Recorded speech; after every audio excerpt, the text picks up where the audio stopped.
दर्शकों नमस्कार। Hope all is good. दर्शकों आज बात कर लेते हैं second house. Second house represents कुटुंब, वेल्थ एंड स्पीच। दूसरा घर, कुंडली का दूसरा घर एक्यूमुलेशन हाउस है। मतलब वो सब चीज़ें जिनको हम इकट्ठा करते हैं, एक्यूमुलेट कर सकते हैं, वो किसी भी फॉर्म में, चाहे धन है मतलब रुपया पैसा है, हमारे संस्कार हैं, हमारी लर्निंग है, हमारे एसेट्स हैं, हमारी एजुकेशन है, हमारा ज्ञान है। मतलब हर किसी के लिए लाइफ के प्रिंसिपल्स अलग अलग होते हैं, मॉरल्स अलग अलग होते हैं। कोई ज़िंदगी में पैसा कमाना चाहता है, कोई मॉरल्स को वैल्यू देता है, कोई संस्कारों को वैल्यू देता है। तो ये सारी चीज़ें हम दूसरे घर से देखते हैं। मतलब ये धन दौलत का घर है। धन दौलत, दौलत किसको कहते हैं? हमारी दौलत क्या होती है? हमारी दौलत में हमारा सेल्फ आता है, हमारी सेल्फ डेवलपमेंट आती है। मतलब हमारा कैरेक्टर कैसा है, हमारे संस्कार कैसे हैं, हमने ज़िंदगी में कैसे संस्कार इकट्ठे किए, या जो हमें संस्कार मिलेंगे किन से मिलेंगे, हमने कैसी लर्निंग इकट्ठी की है, या हमारी ज़िंदगी में लर्निंग कैसी होगी, हम कितना पैसा कमाएंगे, हमारा सोर्स ऑफ इनकम क्या होगा, हमारे एसेट्स कैसे होंगे, हीरे जवाहरात ये सब हमें मिलेंगे, हम ज़िंदगी में इकट्ठा करेंगे या नहीं करेंगे। ये सारी चीज़ें हम दूसरे घर से देखते हैं। दूसरा घर खाली वेल्थ हाउस नहीं है। वेल्थ मीन्स ये सभी जो ज़िंदगी के पहलू हैं वो वेल्थ से जुड़े हैं। अदरवाइज़ हम इसको मनी हाउस कहें। ये मनी हाउस के साथ साथ संस्कारों का घर भी है, हमारी वाणी का घर भी है। हम कैसा बोलते हैं, हमारी स्पीच कैसी है, हम कैसा खाते हैं, हमारा अन्न कैसा है, तामसिक है या सात्विक है, हमारे आचार विचार कैसे हैं, ये सब सेकंड हाउस के अंडर आता है। वैसे तो हर इंसान अपने पिछले जन्म के कर्मों के हिसाब से संस्कार लेकर आता है, लेकिन जिस घर में, जिस कुटुंब में जिसको हम सेकंड हाउस से देखते हैं, वो पैदा होता है, जिस कुटुंब में वो पैदा होता है, जिस एनवायरनमेंट में वो रहता है, वहाँ से उसकी लर्निंग होती है, उसकी ज़िंदगी की बचपन की शुरुआत होती है। तो किसी व्यक्ति का बचपन कैसा गुजरेगा, क्या खुशहाल ज़िंदगी जिएगा, बचपन में वो खुश रहेगा, या उसको हार्डशिप्स और चैलेंजेस का सामना करना पड़ेगा, ये हम कैसे देखेंगे? देखिए, बड़ी सिंपल सी बात है जो हमने लर्न की है कि जो बेनिफिक प्लैनेट्स हैं वो हमारी ज़िंदगी को इजी गोइंग बना देते हैं। मतलब हमें किसी गोल को पाना है और उस घर में बेनिफिक प्लैनेट्स बैठे हैं, तो हम आसानी से अपने गोल की प्राप्ति कर लेंगे। And in case of malefic planets हमें मेहनत करनी पड़ती है, हमारे सामने चैलेंजेस आते हैं, तब हमें अपने गोल की प्राप्ति होती है।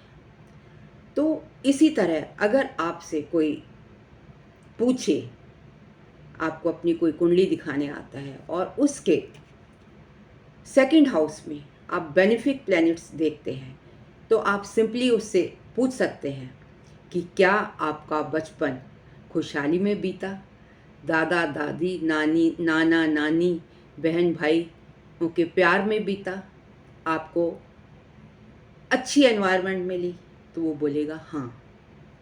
So the benefic planets sitting in second house supports easy upbringing, खुशहाल अपब्रिंगिंग फॉर द चाइल्ड। मतलब जो बच्चे की डेवलपमेंट होगी वो एक खुशहाल माहौल में होगी, उसको चैलेंजेस का इतना ज़्यादा सामना नहीं करना पड़ेगा, वो परिवार के बीच में सबके आशीर्वाद का भागी बनेगा। लेकिन अगर यहाँ पर मैलिफिक प्लैनेट्स बैठ जाते हैं तो क्या होता है, मतलब पास्ट लाइफ कर्मास के अकॉर्डिंग ही यहाँ पर मैलिफिक प्लैनेट बैठे हैं। इसका मतलब कि आपको अपनी इनिशियल लाइफ में परिवार में रहते हुए जो आपकी अपब्रिंगिंग होगी वो उसमें चैलेंजेस झेलने पड़ेंगे।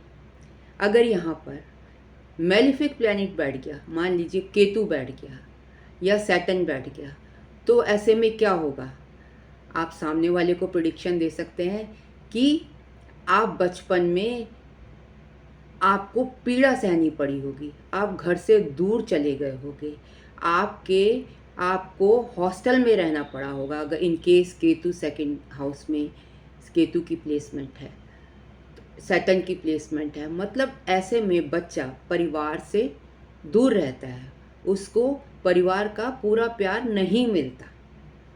और अगर यहाँ पर इसकी जगह बेनिफिक प्लैनेट बैठ जाए, जुपिटर, वीनस, मरकरी, मून, तो क्या होगा, तब बच्चे की खुशहाल अपब्रिंगिंग होती है, उसको एक गुड एनवायरनमेंट मिलता है। अगर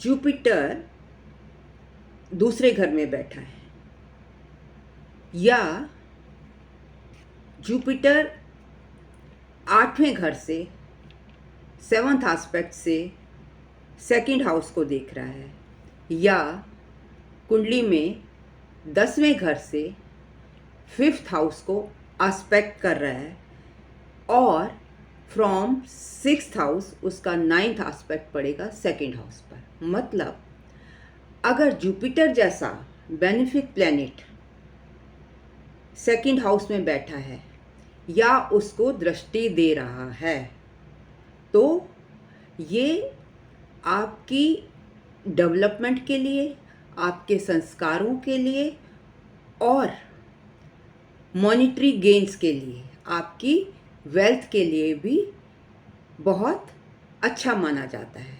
क्योंकि जुपिटर जहाँ भी बैठता है वो एक एक्सपेंशन का कारक है। मतलब वहाँ पर बैठकर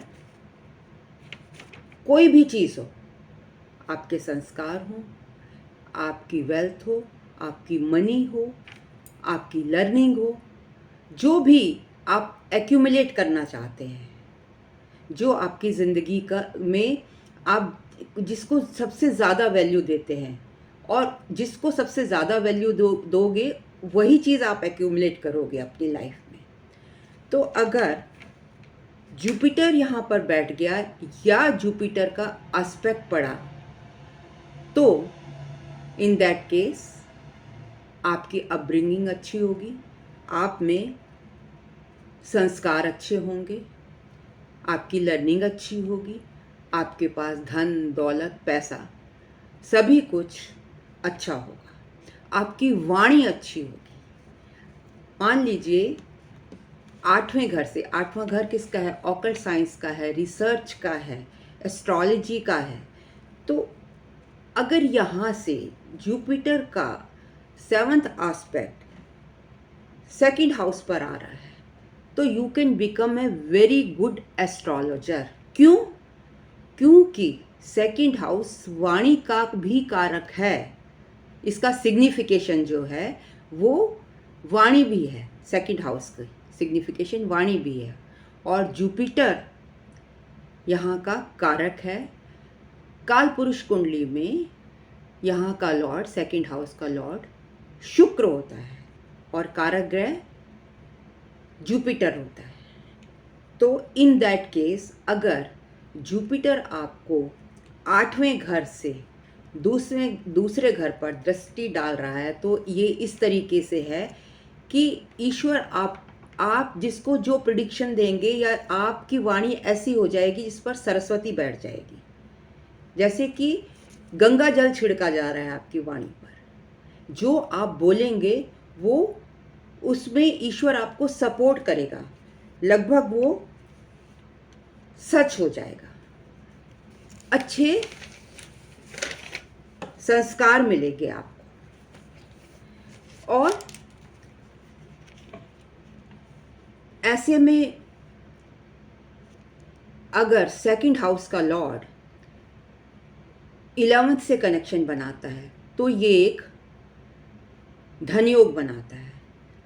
मतलब आपके पास पैसे की स्थिति बहुत अच्छी होगी। Benefic planets in second house gives upgradation, upliftment and enhancement, enlargement with respect to money। मतलब आपके पैसे को बढ़ा देते हैं, पैसे की स्थिति को स्ट्रॉन्ग कर देते हैं। आप ज़िंदगी में पैसा एक्यूमुलेट कर पाओगे। अगर सेकंड हाउस का संबंध केंद्रा हाउस, जिनको पहला घर, चौथा घर, 7वां घर और 10वां घर इनके साथ बनता है, जिनको हम विष्णु स्थान भी कहते हैं। मतलब सेकंड हाउस का लॉर्ड इनमें से किसी के साथ भी संबंध बनाए या इनके साथ बैठ जाए तो भी, और वो बेनिफिक प्लैनेट है, इन दैट केस आपका पैसे की स्थिति अच्छी होगी। सेकंड लॉर्ड का फर्स्ट, फिफ्थ और 9th जो कि लक्ष्मी स्थान, धर्म स्थान या ट्रायन स्थान, कुंडली के त्रिकोण हाउस माने जाते हैं, इनके साथ भी दूसरे घर का संबंध आपके पैसे में वृद्धि करता है। मतलब आपको पैसा, आपके पैसे को बढ़ा देता है। अगर यहाँ पर सैटर्न बैठ जाए, शनि देवता बैठ जाए और उस पर, तो क्या आपको पैसा नहीं मिलेगा? ये is it not good for money? देखिए, मैंने कहा ना कि malefics as compare to benefics are not so good. मतलब अगर बेनिफिक होगा तो अपर हैंड रहेगा और मेलिफिक होगा तो कुछ नीचे लेवल पर होगा। बट इस केस में अगर 10वें घर से जुपिटर का एस्पेक्ट सैटर्न पर पड़ जाए, दूसरे घर में बैठे हुए सैटर्न पर पड़ जाए, तो क्या होगा? तो उस केस में आपके संस्कार भी अच्छे हो जाएंगे और आपके धन की स्थिति भी अच्छी हो जाएगी। तो आइए इसे समझते हैं कुछ एग्जाम्पल्स के साथ। यहाँ पर मैं पहले आपको वेल्थ के कुछ नियम बता देती हूँ और उसके बाद हम एग्जाम्पल से डिस्कस करेंगे। तो according to Parashar Rishi, if second house is aspected by its own lord or posited या aspected by benefics or exalted planets is good for wealth. मतलब कि सेकंड हाउस में सेकंड का ही लॉर्ड बैठा हो या उसको एस्पेक्ट कर रहा हो या उसका संबंध एक्सॉल्टेड प्लैनेट्स के साथ बन रहा हो या वो बेनिफिक्स के द्वारा एस्पेक्टेड हो, in that case it is a good position for gaining wealth. तो समझते हैं एक एग्जाम्पल के साथ। देखिए, ये अगर लिब्रा लग्न की कुंडली है और उसमें शुक्र दूसरे घर में बैठ जाए, जिसको कि हम धन भाव कहते हैं, तो जैसे कि इसने कहा कि if second house has its own Lord, मतलब लिब्रा लगन की कुंडली में वीनस, जो काल पुरुष कुंडली का सेकंड हाउस होता है, उसका स्वामी वीनस होता है, वो दूसरे घर में बैठ गया, स्वयं बैठ गया, तो और उसको 8वें घर से बृहस्पति का एस्पेक्ट आ गया, मतलब बैठा भी है और एस्पेक्ट भी आ रहा है। तो इन दैट केस जो आपके वेल्थ की स्थिति होगी वो अच्छी होगी। अब लिब्रा लगन में क्या है, शुक्र is sitting in second house, means वो अपने घर में बैठा है। नंबर 2, अगर स्कॉर्पियो लग्न की कुंडली है और इसमें शनि दूसरे घर में बैठ जाते हैं, right, it is a malefic planet, तो क्या होगा, जितनी शुक्र एक बेनिफिक है, जैसे हमने देखा था लिब्रा लगन में शुक्र दूसरे घर में बैठे थे और यहाँ शनि बैठे हैं, तो शनि भी जो धन की स्थिति है उसको बढ़ाते हैं, मतलब जहाँ पर बैठते हैं उसको एनहेंस कर देते हैं, उस स्थिति को, जो कुछ भी है, जो भी वहाँ पर है उसको बढ़ा देते हैं। तो जब शनि यहाँ पर बैठे हैं, अगर हम बेनिफिक से कंपेयर करेंगे तो उसके एक लेवल नीचे आ जाएंगे, बट यहाँ पर एक नियम है कि अगर मेलिफिक बैठा है सेकंड हाउस में, but there is a aspect of a benefic planet, जैसे कि Jupiter is the most benefic, Jupiter की दृष्टि पड़ जाए, मान लीजिए जुपिटर स्कॉर्पियो लग्न की कुंडली में सैटर्न सेकंड हाउस में है और जुपिटर 6th हाउस से इसको देख रहे हैं 9th एस्पेक्ट से, तो ये क्या हो गया, that it is aspected by benefic planet. Second house if aspected by benefic planet, तो it is good for wealth। और सोर्स ऑफ वेल्थ क्या होगा, क्योंकि 6th हाउस से जुपिटर सैटर्न को एस्पेक्ट कर रहे हैं दूसरे घर में, इसका मतलब आपका जो वेल्थ गेन होगा वो फ्रॉम सर्विस हाउस से होगा, मतलब सर्विस करने से आपको पैसे की प्राप्ति होगी, because 6th house is of service, और यहाँ पर जुपिटर 9वीं दृष्टि से शनि को दूसरे घर में देख रहे हैं। अब आगे देखते हैं, ये एक कुंडली है मेष लग्न की, जिसमें जुपिटर चौथे घर में उच्च के होकर बैठे हैं, 7वें घर में शुक्र और शनि बैठे हैं, चंद्रमा 6ठे घर में है और मंगल 11वें घर में।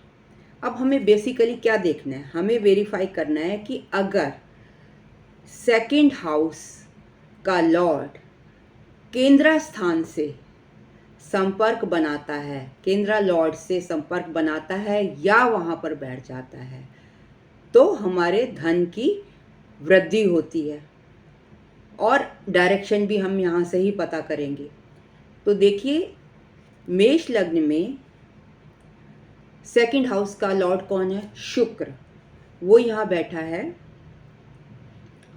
7वें घर में, अपनी राशि में, और शनि के साथ। मतलब second lord is sitting in his own rashi and with a exalted planet Saturn. ये मेष लग्न की कुंडली है। Second lord Venus is sitting in 7th house with Saturn which is exalted. तो मतलब जब सेकंड का केंद्रा हाउस या केंद्रा के लॉर्ड से संबंध बनेगा या किसी उच्च के प्लैनेट से संबंध बनेगा, उस केस में गेन ऑफ वेल्थ होगा। और यहाँ पर क्योंकि वीनस और सैटर्न जो धन भाव का लॉर्ड है वो 7वें घर में बैठा है, तो 7वें घर के द्वारा धन की प्राप्ति होगी। शुक्र और शनि देखिए यहाँ पर 10वें और 11वें घर का लॉर्ड है, जो कि 7th हाउस में शुक्र के साथ बैठा है। शनि 10वें और 11वें का लॉर्ड होकर शुक्र के साथ बैठा है। तो इसका मतलब शनि इंडस्ट्रीज का कारक है। मतलब इस व्यक्ति को, ये गवर्नमेंट को भी शो करता है, पब्लिक अंडरटेकिंग, गवर्नमेंट। तो ये व्यक्ति गवर्नमेंट इंडस्ट्रीज से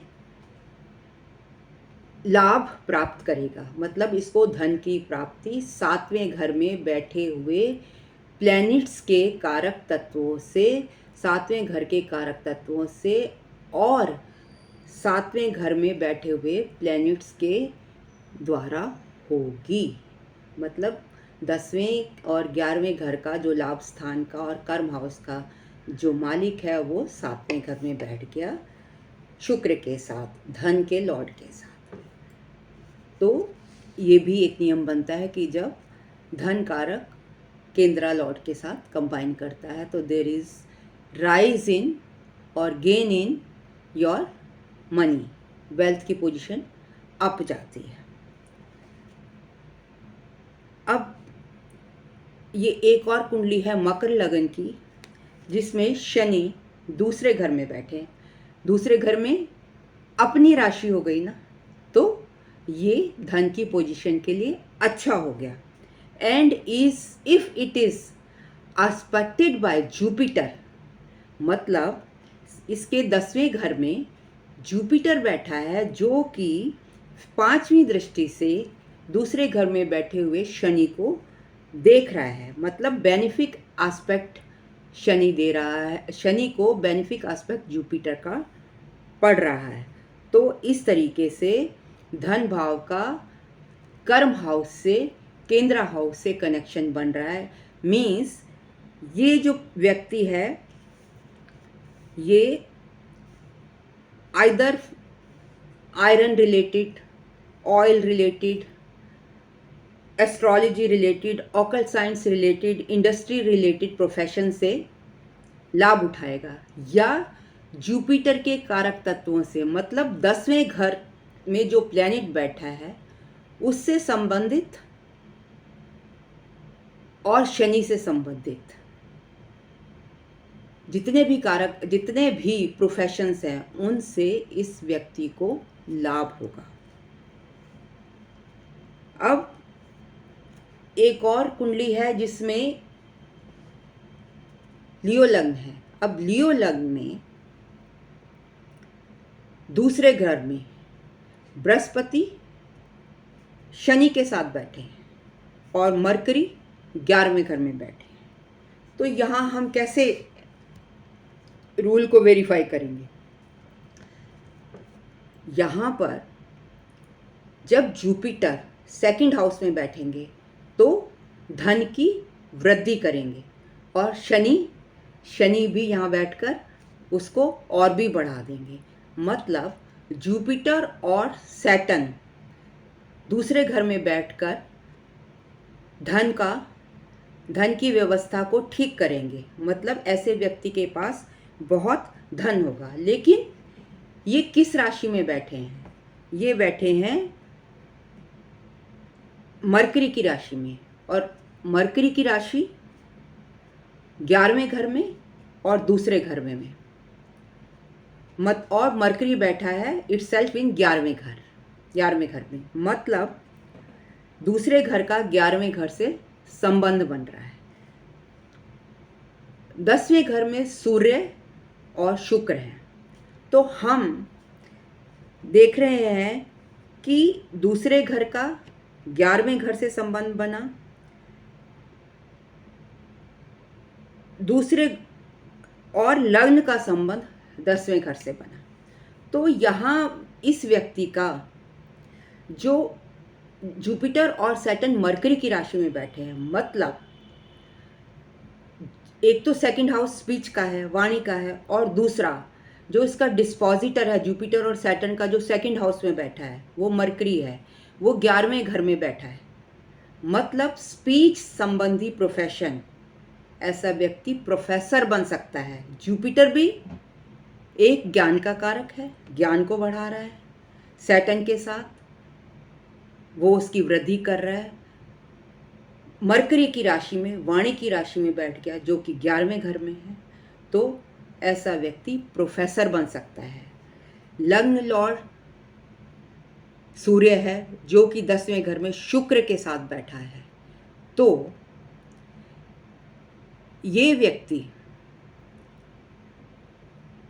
सूर्य जो है वो लग्न का स्वामी है और शुक्र यहाँ पर 10वें घर का स्वामी है, उसके साथ बैठा है। मतलब ये व्यक्ति अपना काम भी, जब लग्न का 10वें घर से संबंध बनता है तो अपना काम भी कर सकता है। ये सोशल मीडिया से भी कनेक्ट हो सकता है, क्योंकि तीसरी राशि मरकरी की 11वें घर में बैठी है, जो कम्युनिकेशन, दूसरा घर भी वाणी को दर्शाता है।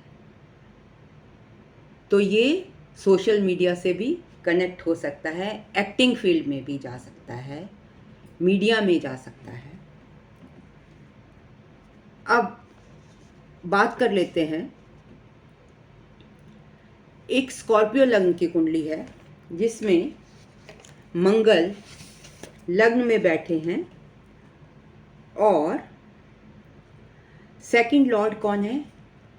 स्कॉर्पियो लग्न की कुंडली में सेकंड लॉर्ड होगा जुपिटर, जो कि उच्च का होकर 9th हाउस में बैठा है।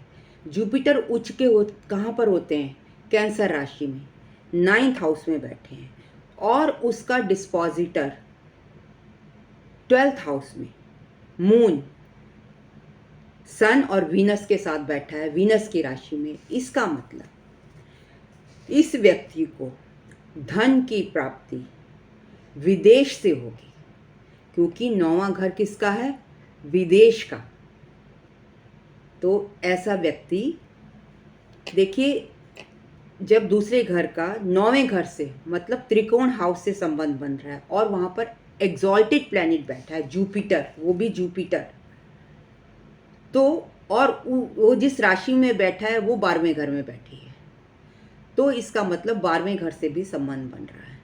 मीन्स ऐसा व्यक्ति विदेश के द्वारा पैसा कमाएगा।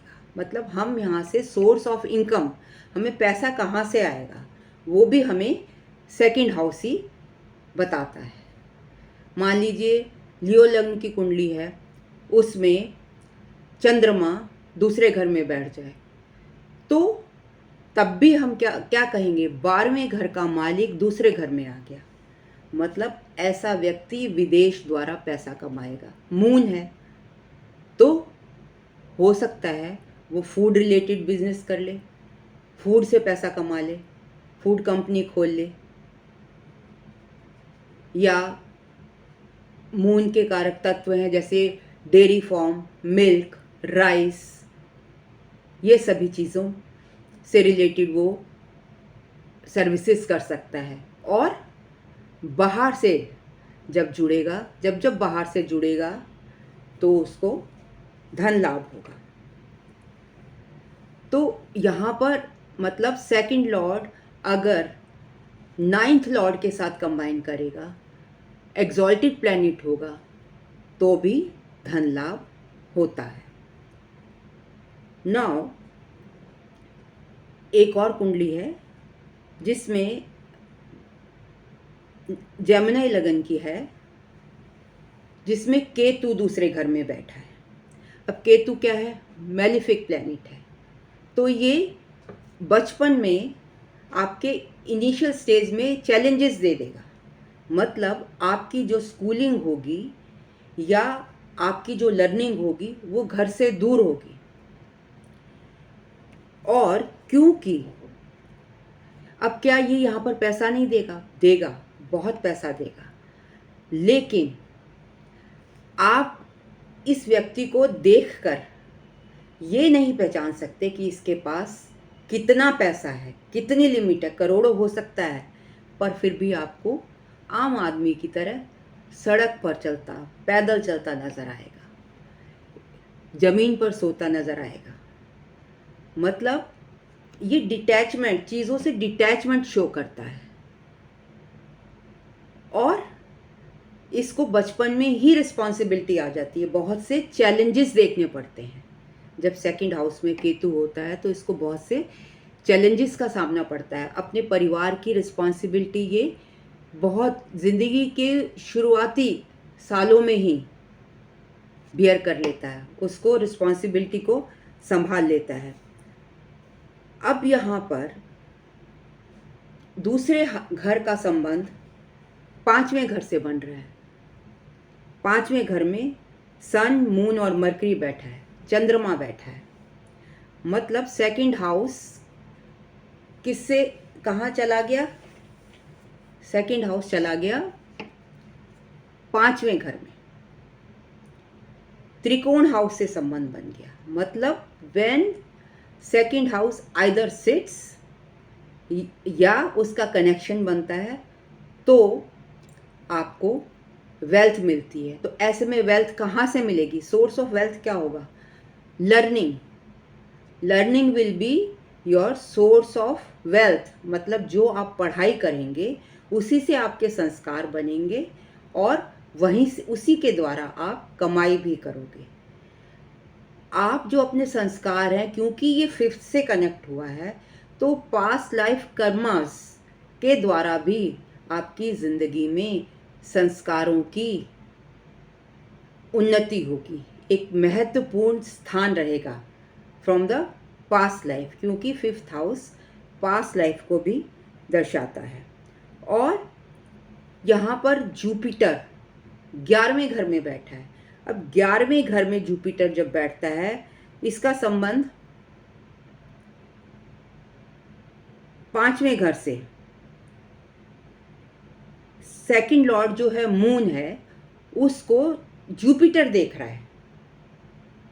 तो इसका मतलब ये हुआ कि धन की वृद्धि कर रहा है, फिफ्थ हाउस की लर्निंग को और बढ़ा रहा है। और यहाँ पर बैठा जुपिटर आपको एक बहुत बड़ा प्रोफेसर बना सकता है, साइंटिस्ट बना सकता है, क्योंकि केतु सेकंड हाउस में बैठा है। और केतु कंसल्टेंसी देता है, केतु ऑकल्ट साइंस देता है और व्यक्ति को साइंटिस्ट भी बनाता है। तो क्योंकि केतु यहाँ पर लग्न है जेमिनी और केतु बैठा है कैंसर साइन में, और उसका जो लॉर्ड है वो बैठा फिफ्थ हाउस में, तो जो लर्निंग से जुड़ गया। केतु की लर्निंग फिफ्थ हाउस से जुड़ी है। मतलब this person can become a very good scientist, बहुत अच्छा साइंटिस्ट बन सकता है। तो मैं आपको यहाँ ये बताना चाहती हूँ कि जब सेकंड हाउस का, सेकंड लॉर्ड का संबंध केंद्र स्थान से होता है या त्रिकोण भावों से होता है या 11th हाउस से होता है, तो धन में वृद्धि होती है, संस्कारों की वृद्धि होती है। अगर सेकंड हाउस, अब आप ये भी देख सकते हैं कि आपको संस्कार मिलेंगे कहाँ से। मान लीजिए सेकंड हाउस का संबंध फोर्थ हाउस से बन गया, तो आपको अपनी मदर के द्वारा संस्कार मिलेंगे। सेकंड हाउस का संबंध जब 9वें घर से बनता है तो आपको संस्कार अपने गुरु द्वारा, अपने पिता द्वारा, आपको अपने रिलीजन द्वारा, धर्म द्वारा आपको संस्कार मिलेंगे। दूसरे घर का जब 11वें घर से संबंध बनेगा तो आपके सोशल सर्कल आपको इफ़ेक्ट करेगा। आपके फ्रेंड्स, अगर आपके फ्रेंड्स अच्छे हैं, आपका सोशल सर्कल अच्छा है, सज्जन लोग हैं, तो आपके जो संस्कारों में वृद्धि होगी, जो आप संस्कार गेन करोगे वो अपने सोशल सर्कल से गेन करोगे। इसी तरीके से सेकंड हाउस के साथ जो भी घर जुड़ेगा, अगर प्रोफेशन हाउस से जुड़ गया तो आप अपने प्रोफेशन से वहाँ पर कर्म के करते हुए आपके संस्कार डेवलप होंगे। तो कहने का मतलब है दूसरा घर जिस भी घर से जुड़ेगा उसके अकॉर्डिंग आपको संस्कार मिलते चले जाएंगे। मतलब 5वां घर होगा तो आपकी लर्निंग से हो जाएगा, पास्ट लाइफ कर्मा से हो जाएगा, 10th से होगा तो प्रोफेशन से हो जाएगा, 9th हाउस से होगा तो फादर का रोल आ जाएगा, 4th हाउस से होगा तो मदर का रोल आ जाएगा, 11वें घर से होगा तो सोशल सर्कल का रोल आ जाएगा। और एक और एग्जाम्पल ले लेते हैं। ये मेष लग्न की कुंडली है जिसमें मंगल लग्न में बैठा और दूसरे घर का स्वामी है शुक्र। वो कहाँ बैठा है? चौथे घर में। किसके साथ बैठा है? सूर्य के साथ बैठा है। सूर्य जो मेष लग्न की कुंडली में वो 5th लॉर्ड होता है, वो बैठ गया, मतलब केंद्र और त्रिकोण का साथ बन गया। 5th लॉर्ड 4th में आ गया शुक्र के साथ, जो कि 2nd लॉर्ड है। तो ऐसे में ये व्यक्ति को कहाँ से इनकम होगी? चौथे घर के सिग्निफिकेशंस के द्वारा इस व्यक्ति को इनकम होगी, अपनी मदर से इनकम होगी, प्रॉपर्टी के द्वारा इसको इनकम हो सकती है। चौथे घर से संबंधित कन्वेंस से हो सकती है, ये गाड़ियों का बिजनेस कर सकता है। तो इस तरीके से हम सोर्स ऑफ इनकम को देख सकते हैं। तो ये था मेरा analysis about second house, which is a कुटुंब हाउस, विच इज़ अ संस्कार house, which is a learning house, which is a moral house, which is a initial years of the life. वो भी सेकंड हाउस दर्शाता है, हमारे कुटुंब को दर्शाता है, हमारी वेल्थ को दर्शाता है, हमारे एसेट्स को दर्शाता है, हमारे ज्ञान को दर्शाता है। मतलब हम किस चीज़ को, हमारे मॉरल्स को दर्शाता है, हमारे एक्सप्रेशन को दर्शाता है, हम किस चीज़ को वैल्यू देते हैं, ज़िंदगी में हमारे लिए क्या इम्पोर्टेंट है, हम किस चीज़ को एक्यूमुलेट करना चाहते हैं। हम ज्ञान को एक्यूमुलेट करना चाहते हैं, हम धन को एक्यूमुलेट करना चाहते हैं, हम भूमि को एक्यूमुलेट करना चाहते हैं। ये सब दूसरा घर दिखाएगा। और बेनिफिट्स यहाँ पे इजीली आपको अपलिफ्टमेंट देंगे। अगर मेलिफिक बैठे हैं तो वहाँ पर थोड़ा आपको डाउनफॉल आ सकता है, but in case of benefic planets aspecting them, they will behave as benefic planet, good planets. तो ये था मेरा विश्लेषण about second house. If you liked my video, kindly like, comment, share and subscribe. Thank you very much for watching me so patiently.